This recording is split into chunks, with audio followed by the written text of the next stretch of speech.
Pengertian ilmu dakwah. Ilmu dakwah adalah ilmu yang membahas tentang proses penerimaan, pengolahan, dan penyampaian ajaran Islam untuk merubah perilaku individu, kelompok, dan masyarakat sesuai dengan ajaran Islam. Nah, ilmu dakwah juga mengkaji bagaimana pribadi muslim ini dapat melakukan kegiatan dakwah secara berhasil. Nah, kajian proses dakwah ini dilakukan secara logis, teoritis, empiris, dan filosofis. Kemudian ada ruang lingkup dakwah. Nah, ruang lingkup dakwah mengandung 3 unsur pokok, di mana yang pertama adalah al-taujih, yaitu memberikan tuntunan dan pedoman serta jalan hidup mana yang harus dijalani oleh manusia dan jalan mana yang harus dihindari. Kemudian yang kedua itu ada al-taghir, yaitu mengubah dan memperbaiki keadaan seseorang atau masyarakat kepada suasana hidup baru yang didasarkan pada nilai-nilai Islam. Kemudian yang ketiga ada al-roja, yaitu memberikan pengharapan akan sesuatu nilai agama yang disampaikan, di mana dakwah ini harus mampu menunjukkan nilai apa yang terkandung di dalam suatu perintah agama sehingga dirasakan sebagai kebutuhan pokok dalam kehidupan masyarakat. Nah, dalam ilmu dakwah ini ada objek material. Objek material ilmu dakwah adalah ajaran pokok agama Islam, Al-Quran dan As-Sunnah, serta manifestasinya dalam semua aspek kehidupan umat Islam dalam sejarah Islam. Kemudian, objek material ini ada manusia, Islam, Allah, dan lingkungan dunia ataupun alam. Kemudian objek formal. Nah, objek formal ini dengan sudut pandang tertentu yang dikaji dalam disiplin utama ilmu dakwah BKI, metode irsyad, kemudian KPI, tablik, kemudian manajemen dakwah, tadbir, PMI, tadwir atau tamkin, hubungan masyarakat, humas, alaqot, ammah. Ilmu dakwah mencoba melihat interaksi antara manusia yang menjadi subjek dai dan objek mad'u dalam proses dakwah. Kemudian dai secara umum ini adalah di mana semua manusia adalah dai karena semua manusia memiliki kewajiban untuk mengajak pada kebaikan. Kemudian dai secara khusus yaitu dai atau orang yang memiliki kompetensi dalam bidang ilmu dakwah, di mana orang-orang yang memiliki kemampuan di bidang ilmu dakwah secara khusus yaitu ahli dalam bidang dakwah. Dalam metodologi ilmu dakwah ada 3 manhaj, yaitu ada istinbat, adalah proses penalaran dalam memahami apa itu dakwah dengan merujuk atau mengacu dan menurunkan dari Al-Quran dan Sunnah. Produk istinbat sendiri adalah teori. Kemudian ada iktibas, yaitu proses penalaran dalam memahami apa itu dakwah dalam merujuk dan mengacu dan menurunkan dari Al-Quran dan Sunnah dengan meminjam menggunakan teori sosial atau penjelasan perilaku manusia seperti sosiologi, antropologi, psikologi, komunikasi, sejarah, politik, ekonomi, dan lain-lain. Contoh untuk KPI meminjam ilmu komunikasi, MD, manajemen. Nah, istiqro adalah proses penalaran tentang apa itu dakwah Islam dengan tatanan empirik melalui kegiatan penelitian mengacu grand teori dari produk istinbat. Contohnya dakwah dengan penelitian, baik penelitian pustaka atau lapangan dalam mendapatkan ilmu dakwah. Ragam kegiatan dakwah. Nah, yang pertama itu ada dakwah bi al-lisan, bi ahsanil qaul, dakwah yang dilakukan dengan menyampaikan pesan dakwah melalui lisan. Itu ada tablik, itu ada KPI, kemudian ada irsyad, ada BKI, kemudian ada humas. Nah, kemudian tablik ini adalah penyebaran pesan Islam menurut bahasa, yaitu menyampaikan. Sedangkan menurut istilah adalah bentuk dakwah yang dilakukan dengan menyebarkan ajaran Islam melalui media.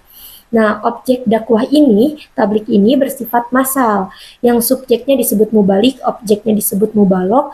Kemudian bentuk kegiatannya adalah khutbah, tausiah, ceramah, kultum. Tablik ini juga disampaikan dapat menggunakan media. Kemudian ada dakwah bi al-kitabah, dakwah bi al-qalam, dakwah melalui tulisan. Kemudian ada irsyad, contohnya. Kemudian ada konseling atau bimbingan Islam. Gimana irsyad ini adalah petunjuk, konseling atau membimbing. Kemudian menurut istilah sendiri adalah menyampaikan ajaran Islam melalui kegiatan penyuluhan, bimbingan, atau psikoterapi Islam kepada individu atau kelompok kecil. Dakwah irsyad bersifat berkelanjutan dan intensif. Kemudian ada humas, hubungan masyarakat. Dalam bahasa Inggrisnya adalah public relations. Secara harfiahnya memang humas adalah hubungan dengan publik atau masyarakat.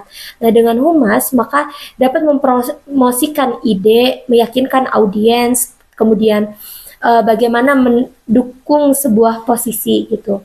Nah, public relation ini adalah bagaimana mengkomunikasikan secara strategis yang dapat membangun hubungan dalam suatu organisasi.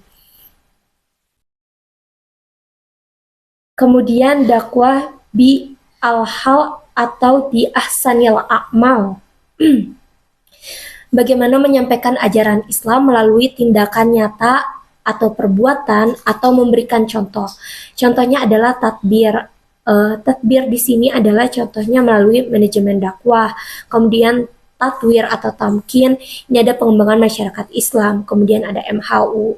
Dan untuk yang kedua itu ada melalui tadbir, pemberdayaan umat melalui lembaga. Nah, tadbir di sini adalah manajemen atau pengelolaan. Secara istilahnya adalah kegiatan dakwah transformasi dan institusional ajaran Islam melalui kebijakan-kebijakan publik atau pemerintah, lembaga pendidikan, perusahaan, serta pengelolaan lembaga-lembaga dakwah. Karakteristik yang menonjol dari hal ini itu adalah dakwah tadbir, yaitu fungsi manajemen itu sendiri. Kemudian ada MHU, manajemen haji dan umroh, yaitu di mana melakukan dakwah melalui studi manajemen haji dan umroh, baik sebagai ilmu maupun sebagai gejala aktivitas manusia untuk mengembangkan konsep-konsep baru tentang manajemen haji dan umroh. Kemudian tatwir atau tamkir, yaitu pemberdayaan ekonomi umat. Nah, pemberdayaan ekonomi umat ini, tatwir ini atau tamkin itu artinya pengembangan, sedangkan menurut istilah yaitu kegiatan dakwah implementatif melalui gerakan aksi amal seperti pemberdayaan sumber daya manusia dan lingkungan. Kemudian dakwah tatwir ini bisa dilakukan dengan program pendidikan, kemudian pemberdayaan ekonomi umat, setelah itu ada pemberdayaan lingkungan hidup atau alam. Ragam konteks dakwah. Nah, dakwah di sini ada dakwah nafsiyah yang terjadi di dalam pikiran. Bagaimana berpikir positif, merefleksikan atau menjadi meditasi gitu. Yaitu melalui introspeksi, berbicara pada diri sendiri, memotivasi diri, dan mad'unya pun adalah diri sendiri. Bentuk dakwahnya berupa irsyad. Nah, kemudian yang kedua ada dakwah fardiyah, dakwah kepada per orang atau kedua atau tiga orang. Bentuk dakwahnya sendiri adalah berupa irsyad, tadbir, kemudian tatwir atau tamkin. Kemudian ada dakwah fi'ah qolilah, yaitu berkisar sekitar 3-8 orang, 3-15 orang, dan 3-20 orang. Bentuk dakwahnya berupa irsyad, tadbir, tatwir, atau tamkin. Kemudian ada dakwah fi'ah kasiroh, lebih dari 20 orang. Bentuk dakwahnya yaitu tabligh. Kemudian ada dakwah jamaah atau hizbiyah, dakwah dengan mad'u kelompok atau jamaah organisasi Islam. Bentuk dakwahnya yaitu ada irsyad, tabligh, tadbir, tatwir atau tamkin. Kemudian ada dakwah ummah, dakwah kepada halayak atau publik. Bentuk dakwahnya yaitu tabligh. Kemudian ada dakwah syu'ubiyah, qabailiyah, dakwah antar suku bangsa, atau dakwah antar budaya. Nah, jika dai dan mad'u berbeda budaya, maka bisa dilakukan secara irsyad, tadbir, tatwir, atau tamkin. Landasan dakwah. Nah, landasan dakwah itu sendiri ada secara teologis, yaitu di mana dalam perspektif teologis dakwah adalah perintah Allah. Maka dari itu landasan teologis atau normatif dakwah adalah Al-Quran dan hadis sebagai sumber rujukan dakwah. Nah, dakwah sebagai teologi yaitu dakwah merupakan aktualisasi atau wujud nyata dari keimanan seseorang. Landasan teologis dakwah dalam Al-Quran ada dalam surat An-Nahl ayat 125, Ali Imran ayat 104 dan 110, serta Fusilat ayat 33. Kemudian ada landasan sosiologis atau filosofis dakwah, yaitu dakwah sebagai kebutuhan umat manusia, kebutuhan manusia terhadap hidayah Allah, karena manusia itu fluktuatif, berubah-ubah. Jadi dakwah ini dapat menuntun akal dalam mencari kebenaran. Dakwah juga menyelamatkan umat manusia sebagai realisasi Islam rahmatan lil alamin. Kemudian dakwah sebagai sosiologis praktis, yaitu dakwah merupakan jawaban atas berbagai kebutuhan manusia, baik yang berdimensi material maupun spiritual.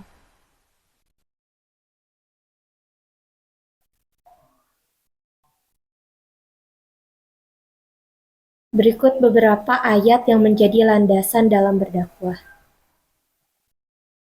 Surat An-Nahl ayat 125. A'udzu billahi minasyaitonir rajim. Bismillahirrahmanirrahim.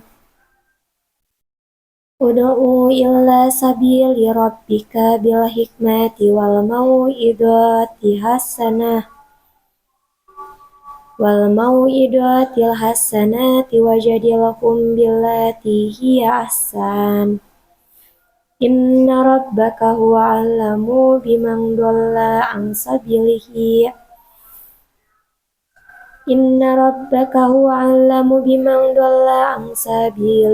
wa huwa a'lamu bil muhtadin. Artinya, serulah manusia kepada jalan Tuhanmu dengan hikmah dan pengajaran yang baik, dan berdebatlah dengan mereka dengan cara yang baik. Sesungguhnya Tuhanmu dialah yang lebih mengetahui siapa yang sesat dari jalannya, dan dialah yang lebih mengetahui siapa yang mendapat petunjuk. Surat Ali Imran ayat 104. Wal takum minkum ummatu yad'una ilal khairi wa ya'muruna bil ma'ruf wa yanhauna 'anil munkar wa ulaika humul muflihun. Dan hendaklah di antara kamu ada segolongan orang yang menyeru kepada kebajikan, menyuruh berbuat yang makruf, dan mencegah dari yang mungkar, dan mereka itulah orang-orang yang beruntung. Kuntum khayra ummatin ukhrijat lin-nasi ta'muruna bil ma'rufi wa tanhauna 'anil munkari wa tu'minuna billahi walau amana ahlul kitabi lakani khayran lahum minhumul mu'minuna wa aktsaruhum fasiqun. Kamu umat Islam adalah umat terbaik yang dilahirkan untuk manusia karena kamu menyuruh berbuat yang makruf dan mencegah dari yang mungkar dan beriman kepada Allah. Sekiranya ahli kitab beriman, tentulah itu lebih baik bagi mereka. Di antara mereka ada yang beriman, namun kebanyakan mereka adalah orang-orang fasik. Itu tadi Ali Imran ayat 110. Fusilat ayat 33. Wa man ahsanu qawlan mimman da'a ilallahi wa amila sholihan wa qala innani minal muslimin. Dan siapakah yang lebih baik perkataannya daripada orang yang menyeru kepada Allah dan mengerjakan kebajikan dan berkata, sungguh aku termasuk orang-orang muslim yang berserah diri. Al-Baqarah ayat 221.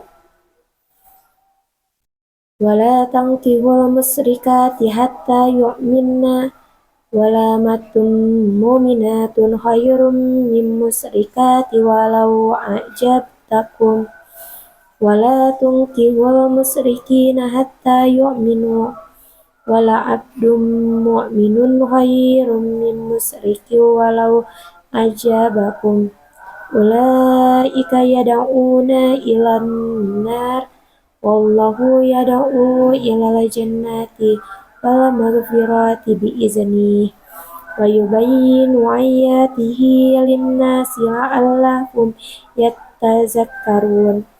Dan janganlah kamu nikahi perempuan musyrik sebelum mereka beriman. Sungguh hamba sahaya perempuan yang beriman lebih baik daripada perempuan musyrik meskipun dia menarik hatimu. Dan janganlah kamu nikahkan orang laki-laki musyrik dengan perempuan yang beriman sebelum mereka beriman. Sungguh hamba sahaya laki-laki yang beriman lebih baik daripada laki-laki musyrik meskipun dia menarik hatimu.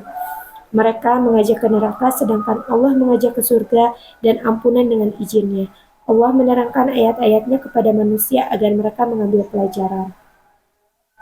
Al-Hijr ayat 94. Fasda bima tumaru wa arid annil musyrikin. Maka sampaikanlah Muhammad secara terang-terangan segala apa yang diperintahkan kepadamu dan berpalinglah dari orang yang musyrik. Sadaqallahul azim.